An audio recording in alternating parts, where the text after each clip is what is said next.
हिंदू परिवार दी लड़की सजी सिंघणी।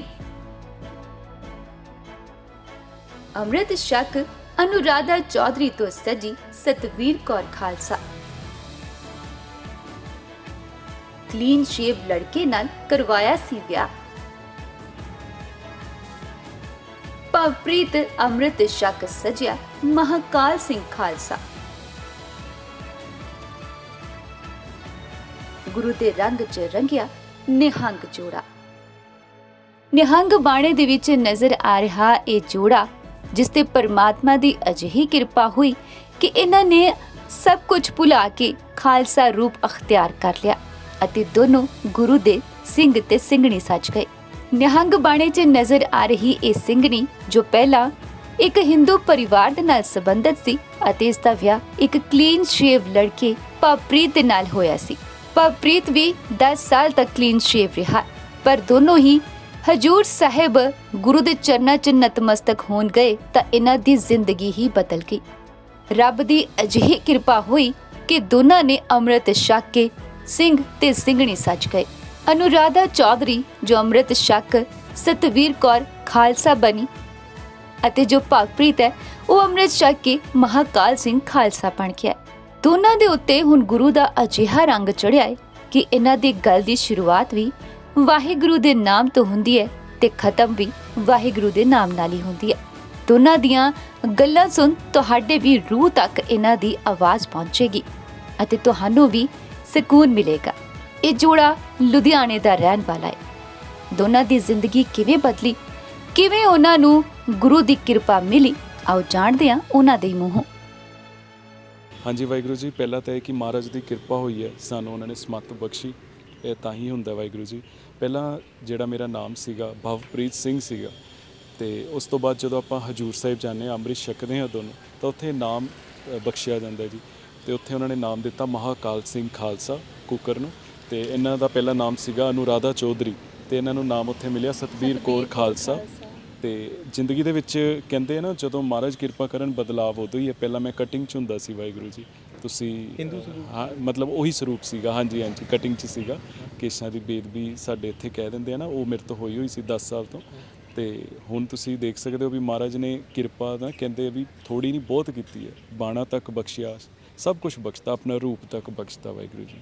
जी ਤੇ ਤੁਸੀਂ ਕਿੱਥੇ ਪੜ੍ਹਾਈ ਕੀਤੀ ਹੈ ਤਾਂ ਸ਼ੁਰੂ ਤੋਂ ਕਿਹੜੇ ਤੁਸੀਂ ਵੀ ਹਿੰਦੂ ਪਰਿਵਾਰ ਨਾਲ ਸੰਬੰਧ ਰੱਖਦੇ ਸੀ, ਕਿਸ ਤਰ੍ਹਾਂ ਦਾ ਸੀਗਾ ਜੀ ਵਾਹਿਗੁਰੂ ਜੀ, ਕਿੱਥੇ ਪੜ੍ਹਾਈ ਕੀਤੀ ਠੀਕ ਹੈ ਤੇ ਕਿਵੇਂ ਤੁਸੀਂ ਜਿਹੜਾ ਹੈਗਾ ਹੁਣ ਤੋਂ ਬਾਅਦ ਤੁਹਾਡਾ ਸੁਮੇਲ ਹੋਇਆ, ਕੀ ਕਹਿਣਾ? 7 ਬਚਨ ਜੀ। ਮੈਂ ਸਿੱਖ ਪਰਿਵਾਰ ਤੋਂ ਹੀ ਬਿਲੋਂਗ ਕਰਦਾ ਵਾਹਿਗੁਰੂ ਜੀ ਤੇ ਇਹ ਹਿੰਦੂ ਪਰਿਵਾਰ ਤੋਂ ਬਿਲੋਂਗ ਕਰਦੇ ਸੀ, ਠੀਕ ਹੈ। ਤੇ ਇੱਦਾਂ ਸੀਗਾ ਵਾਹਿਗੁਰੂ ਜੀ, ਮੇਰੀ ਸਟੱਡੀ ਜਾਂ ਮੇਰਾ ਬਰਥ ਲੁਧਿਆਣੇ ਦਾ ਹੀ ਸੀਗਾ। मैं अपना कॉलेज तक जिन्ना भी पढ़िया वा ग्रैजुएट हाँ वो मैं लुधियाने ही पढ़िया वाहिगुरू जी। तो यह अपना यमुनानगर के हरियाणा साइड उधर दे सीगे कुरुक्षेत्री यूनीवर्सिटी।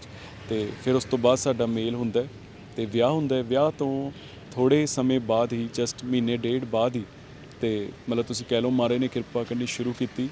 साडी सोच च कहंदे ना समत बख्शी। ਆਪਾਂ ਗਏ ਸੀ ਹਜੂਰ ਸਾਹਿਬ ਮੱਥਾ ਟੇਕਣ ਤੇ ਉੱਥੇ ਮਹਾਰਾਜ ਨੇ ਕਿਰਪਾ ਬਰਸਾਈ ਤੇ ਸਾਨੂੰ ਪਤਾ ਲੱਗਿਆ, ਸਾਡੇ ਮਨ ਦੇ ਅੰਦਰੋਂ ਆਵਾਜ਼ ਆਈ ਕਿ ਆਪਾਂ ਵੀ ਗੁਰੂ ਵਾਲੇ ਬਣਨਾ ਹੈ, ਗੁਰੂ ਦੇ ਰਾਹ ਤੇ ਚੱਲਣਾ। ਕਿਉਂਕਿ ਜ਼ਿੰਦਗੀ 'ਚ ਨਾ ਵਾਹਿਗੁਰੂ ਜੀ ਸਾਰਾ ਕੁਝ ਦੇਖ ਲਿਆ ਸੀਗਾ ਕਿ ਚਾਹੇ ਖੁਸ਼ੀ, ਉਹ ਖੁਸ਼ੀ ਜਿਹੜੀ ਹੈ ਨਾ, ਜਿਹੜੀ ਰੂਹ ਦੀ ਖੁਸ਼ੀ ਹੈ, ਉਹ ਨਹੀਂ ਸੀ ਕਿਤੇ ਵੀ। ਚਾਹੇ ਆਪਾਂ ਪੈਸੇ ਨਾਲ ਉਹਨੂੰ ਤੋਲ ਕੇ ਦੇਖ ਲਈਏ, ਚਾਹੇ ਕਿਸੇ ਚੀਜ਼, ਕਿਸੇ ਰਿਸ਼ਤੇ ਨਾਲ ਤੋਲ ਕੇ ਦੇਖ ਲਈਏ, ਠੀਕ ਹੈ, ਹਰ ਚੀਜ਼ ਦਾ ਇੱਕ ਆਪਣਾ ਠੀਕ ਹੈ ਵੀ ਸਮੇਂ ਦੇ ਨਾਲ ਚਾਹੀਦੀ ਹੁੰਦੀ ਆਪਾਂ ਨੂੰ। पर वो शरीरक खुशियां ने सारियां, जिहड़ी रूह की खुशी है वो महाराज नाल जुड़ के जदों गुरु ग्रंथ साहिब जी नूं आपां बाणी नूं विचारिया, जदों गुरु साहिब जी ने बख्शिश की, नाम जपिया, तां अंदरों रूह की जिहड़ी तलाश है वो खत्म होंदी है। कितना चिर हो गया तुहानूं सिंह सजिया नूं जी भाई? की कितनी उम्र हो चुकी है, कितना चिर मैरिज हो गई? साडी मैरिज नूं वाहिगुरू जी 3 ਤੋਂ 3.5 साल हो चुके हैं ते अमृत छके सानूं 2 साल हो गए वाहिगुरू जी। हाँ जी वाहिगुरू जी। ਤੇ ਜਿਹੜਾ ਤੁਸੀਂ ਕਿਸ ਤਰ੍ਹਾਂ ਤੁਹਾਡੇ ਮਨ ਚ ਆਇਆ, ਕਿਤੇ ਗਏ ਸੀ ਹਜ਼ੂਰ ਸਾਹਿਬ ਉਦੋਂ ਮਨ ਚ ਆਇਆ ਜਾਂ ਪਹਿਲਾਂ ਹੀ ਮਨ ਚ ਸੀ ਕਿਤੇ ਨਾ ਕਿਤੇ ਵੀ ਆਪਣਾ ਵੀ ਗੁਰੂ ਦੇ ਲੜ ਲੱਗਣਾ? ਨਹੀਂ, ਬਿਲਕੁਲ ਤੁਸੀਂ ਸਹੀ ਕਿਹਾ ਵਾਹਿਗੁਰੂ ਜੀ। ਆਪਾਂ ਹਜੂਰ ਸਾਹਿਬ ਗਏ ਸੀਗੇ, ਉੱਥੇ ਜਦੋਂ ਆਪਾਂ ਕੁਛ ਐਸੇ ਕਹਿੰਦੇ ਮਹਾਰਾਜ ਦੇ ਜਿਨ੍ਹਾਂ ਨੇ ਬੜੀ ਕਿਰਪਾ ਜਿਨ੍ਹਾਂ ਤੇ ਕੀਤੀ ਹੈ, ਨਾਮ ਜਪਣ ਵਾਲੀਆਂ ਰੂਹਾਂ ਸੀ, ਉਹਨਾਂ ਦਾ ਸੰਗ ਕੀਤਾ ਤੇ ਸਾਨੂੰ ਉਦੋਂ ਉਹਨਾਂ ਤੋਂ ਪਤਾ ਲੱਗਿਆ ਵੀ ਆਪਾਂ ਜਿਹੜੀ ਜ਼ਿੰਦਗੀ ਜੀ ਰਹੇ ਹਾਂ ਇਹ ਬ੍ਰਹਮ ਹੈ, ਇਹ ਝੂਠ ਹੈ। महाराज एवें ही नहीं कह के गए सी कि ठीक है, देखो गुरु नानक देव जी का सब तो पहला उपदेश ही यही है कि तुसी कीरत करनी है, नाम भी जपना। आपां की कर रहे हैं, आपां कीरत च ही इन्ने डुब जाने, महाराज नूं भुल जाने। ਤਾਂ ਹੀ ਅੱਜ ਕਲਯੁਗ ਦੇ ਵਿੱਚ ਐਸਾ ਸਮਾਂ ਚੱਲ ਰਿਹਾ ਕਿ ਆਪਾਂ ਨੂੰ ਦੁੱਖ ਤਕਲੀਫਾਂ ਤੋਂ ਹੀ ਛੁਟਕਾਰਾ ਨਹੀਂ ਮਿਲਦਾ, ਕੋਈ ਨਾ ਕੋਈ ਪਰੇਸ਼ਾਨੀਆਂ ਘੇਰੀ ਰੱਖਦੀਆਂ ਨੇ। ਪਰ ਜੇ ਆਪਾਂ ਮਹਾਰਾਜ ਦਾ ਨਾਮ ਲੈ ਕੇ ਕੰਮ ਕਰਦੇ ਹਾਂ, ਮਹਾਰਾਜ ਨੂੰ ਹਰ ਵੇਲੇ ਯਾਦ ਰੱਖਦੇ ਹਾਂ, ਕੀਰਤ ਵਿੱਚ ਕੁਝ ਘਟਨਾ ਨਹੀਂ ਉਲਟਾ ਵਧੇਗਾ।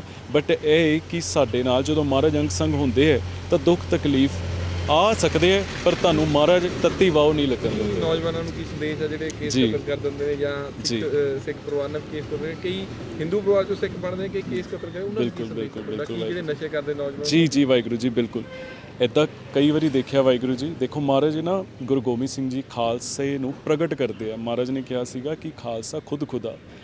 ਹੁਣ ਉਹ ਮਹਾਰਾਜ ਦੀ ਕਹਿੰਦੇ ਆ ਕਿਰਪਾ ਹੋਏ ਜਾਂ ਮਹਾਰਾਜ ਚੁਣਨ ਜਿਹਨੂੰ, ਉਹੀ ਇੱਥੇ ਤੱਕ ਪਹੁੰਚਦਾ। ਨਹੀਂ ਤਾਂ ਆਪਾਂ ਅਗਰ ਕੋਸ਼ਿਸ਼ ਕਰਦੇ ਤਾਂ ਸਾਡੇ ਤੋਂ ਤਾਂ ਕੁਝ ਨਹੀਂ ਹੋਣਾ ਸੀ, ਸਾਡੀ ਕੋਈ ਔਕਾਤ ਨਹੀਂ।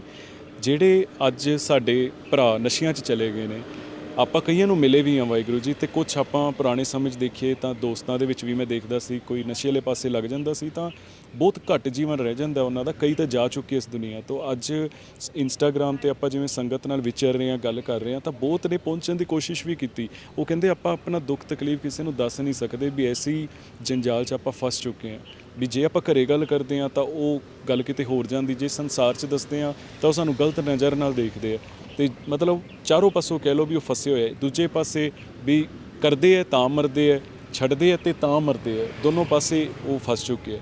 ਤਾਂ ਆਪਾਂ ਉਹਨਾਂ ਨੂੰ ਇਹ ਮਹਾਰਾਜ ਦੇ ਅੱਗੇ ਅਰਦਾਸ ਕਰਕੇ ਇਹੀ ਸਲਾਹ ਦਿੱਤੀ ਕਿ ਵਾਹਿਗੁਰੂ ਜੀ, ਤੁਸੀਂ ਵੀ ਅਗਰ ਗੁਰੂ ਦਾ ਰਾਹ ਚੁਣੋਗੇ ਨਾ ਤਾਂ ਤੁਹਾਨੂੰ ਕੋਈ ਤਕਲੀਫ ਦੁੱਖ ਨਹੀਂ ਆਏਗਾ, ਮਹਾਰਾਜ ਆਪੇ ਹੀ ਕੱਢ ਲੈਣਗੇ ਤੁਹਾਨੂੰ। ਨਾਮ ਜਪਣ ਲੱਗ ਗਏ ਅੱਜ ਵਾਹਿਗੁਰੂ ਜੀ ਉਹ, ਜਿਨ੍ਹਾਂ ਨਾਲ ਸਾਡੀ ਕੁਝ ਦਿਨ ਪਹਿਲਾਂ ਹੀ ਗੱਲ ਹੋਈ ਸੀ। ਅੱਜ ਉਹ ਵਾਹਿਗੁਰੂ ਸਿਮਰਨ ਸਾਡੇ ਨਾਲ ਕਰਦੇ ਆ, ਆਨਲਾਈਨ ਵੀ ਜੁੜ ਜਾਂਦੇ ਆ, ਕਈ ਵਾਰੀ ਆਪ ਵੀ ਬੈਠ ਕੇ ਕਰਦੇ ਆ। ਨਸ਼ਾ ਉਹਨਾਂ ਨੇ ਛੱਡਤਾ। ਤੇ ਆਪਾਂ ਇਹੀ ਸਾਰਿਆਂ ਨੂੰ ਇਹ ਬੇਨਤੀ ਕਰਦੇ ਆ ਵਾਹਿਗੁਰੂ ਜੀ, ਅਗਰ ਕੋਈ ਵੀ ਸਾਡਾ ਭਰਾ ਨਸ਼ੇ ਦੇ ਦਲਦਲ 'ਚ ਫਸਿਆ ਹੋਇਆ ਤਾਂ ਉਹ ਸਾਡੇ ਤੱਕ ਕੰਟੈਕਟ ਕਰਨ ਦੀ ਅਗਰ ਕੋਸ਼ਿਸ਼ ਕਰਦਾ ਹੈ ਤਾਂ ਆਪਾਂ ਕਿਸੇ ਨਾਲ ਉਹਨਾਂ ਦਾ ਨਾਮ ਜ਼ਾਹਿਰ ਨਹੀਂ ਕਰਾਂਗੇ। ਬਸ ਜਿੱਦਾਂ ਮਹਾਰਾਜ ਨੇ ਸਾਡੀ ਸੇਵਾ ਹੀ ਲਾਈ ਹੈ, ਸਮਝ ਲਓ ਵੀ ਕੋਈ ਡਾਈਟ ਤੋਂ ਲੈ ਕੇ ਕੋਈ ਤੁਹਾਨੂੰ ਜੋ ਚੰਗੀ ਚੀਜ਼ ਆਪਾਂ ਦੇ ਸਕਦੇ ਹਾਂ ਤੁਹਾਡੇ ਸਰੀਰ ਲਈ, ਉਹ ਆਪਾਂ ਤੁਹਾਨੂੰ ਦੇਵਾਂਗੇ ਤੇ ਗੁਪਤ ਰੱਖਾਂਗੇ। ਤੇ ਹੁਣ ਕੀ ਕੰਮ ਕੀਤਾ ਜਾ ਰਿਹਾ, ਤੁਸੀਂ ਕੀ ਕਰਦੇ ਹੋ? ਸਿਰਫ ਸੇਵਾ ਕਿ ਨਾਲ ਕੋਈ ਬਿਜ਼ਨਸ ਵੀ ਕਰਦੇ ਪਏ ਹੋ? ਜੀ ਵਾਹਿਗੁਰੂ ਜੀ, ਆਪਾਂ ਹਜੇ ਮਹਾਰਾਜ ਨੇ ਕੀਰਤ ਹੀ ਇਹੀ ਬਖਸ਼ੀ ਹੈ, ਸੰਗਤ ਦੇ ਵਿੱਚ ਹੀ ਵਿਚਰ ਰਹੇ। ਹਾਂਜੀ, ਤੁਸੀਂ ਕੀ ਕਹਿਣਾ ਚਾਹੋਗੇ ਹੁਣ ਰਾਧਾ? देखो वाहिगुरु जी, ये किसी की बस की नहीं होती है ना। मैं तो कभी सोचा भी नहीं था। ये जब उसका खेल, वो जब खेलते हैं ना पिताजी, उनके रंग ही बिल्कुल कलरफुल जैसे होते हैं, वैसे ही है वाहिगुरु जी।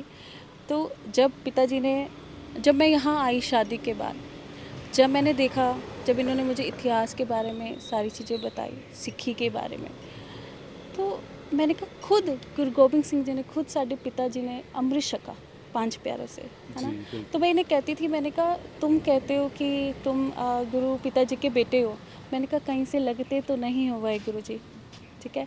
ये नहीं कि हाँ ठीक है, एक होता है कि मैं तो उसका भक्त हूँ या मैं तो उनको मानता हूँ, बट आपको उनकी जो वो कह के गए हैं, अगर आप उनको फॉलो नहीं कर रहे हो तो आप नहीं हो, है ना वाहिगुरु जी।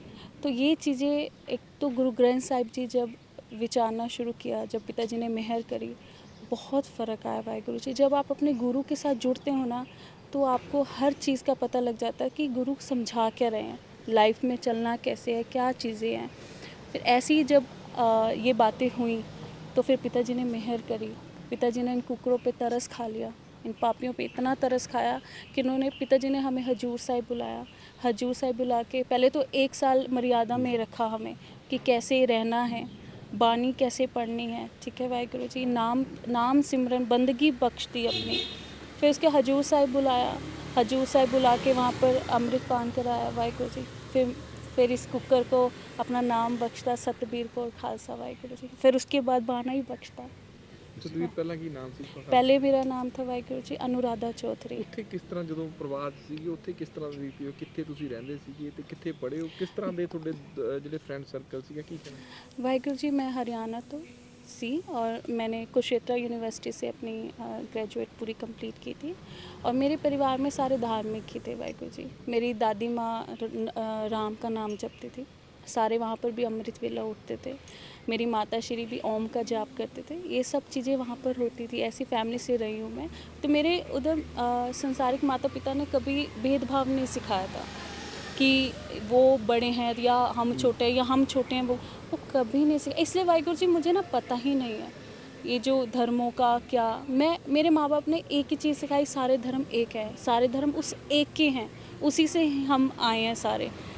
तो ये मेरे को बचपन से सिखाया गया। और वाहिगुरू जी, मेरे दोस्त तो इतने नहीं रहे, मैं इतना नहीं दोस्ती रखती थी, बट हाँ सबसे जो प्यार से बात करते थे उनसे प्यार से ही बात करती थी। अब जैसे मेरे कॉलेज में सिख फ्रेंड्स रहे, तो जब मैं उनसे बात करती थी मैं देखती थी कि एक मेरी फ्रेंड थी, मेरी क्लासमेट थी, उसने अमृत ही छका हुआ था, तब मुझे पता नहीं था ये क्या होता है।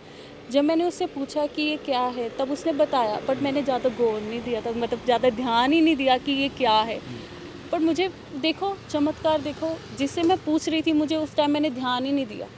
अगर चलो मेरे वो कर्म थे कि ध्यान नहीं दिया, बट आज देखो वही पिताजी ने बख्शता मुझे, कभी सोचा ही नहीं था। वाहिगुरु जी, जब छोटे थे तो गुरुद्वारा साहब जाते थे या मंदिर जाते थे, क्या कहते थे, कैसा सा लगता? वाहिगुरु जी देखो, मेरे माँ बाप मुझे हर जगह लेके गए, क्योंकि एक तो उन्होंने कहा कि सबकी रिस्पेक्ट करनी है, ठीक है वाहिगुरु जी।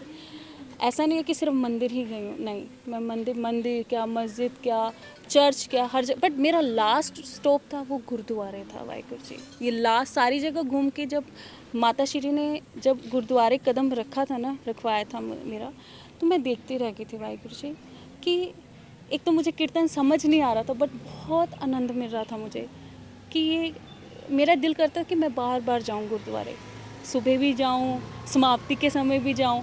तो एक दिन मम्मा ने मुझे कहा कि तू पड़तक देख, लंगर हॉल मेरे को लेके गए। वहाँ मैंने देखा सब एक साथ मिलके खाना खा रहे थे वाहिगुरु जी।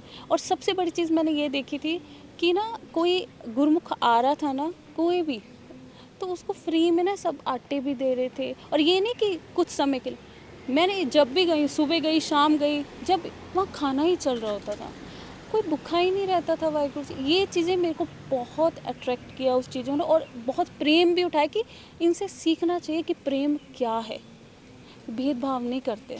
कोई भी आ जाए, ये थोड़ा ना पूछेंगे तू कौन है, तू कौन सी जात, नहीं, उन्होंने कहा कि बेटा क्या चाहिए, ये चाहिए ले लो। ये चीज़ें वाहिगुरु जी, बहुत ज़्यादा प्रेम उठाया था इन चीज़ों ने वाहिगुरु जी।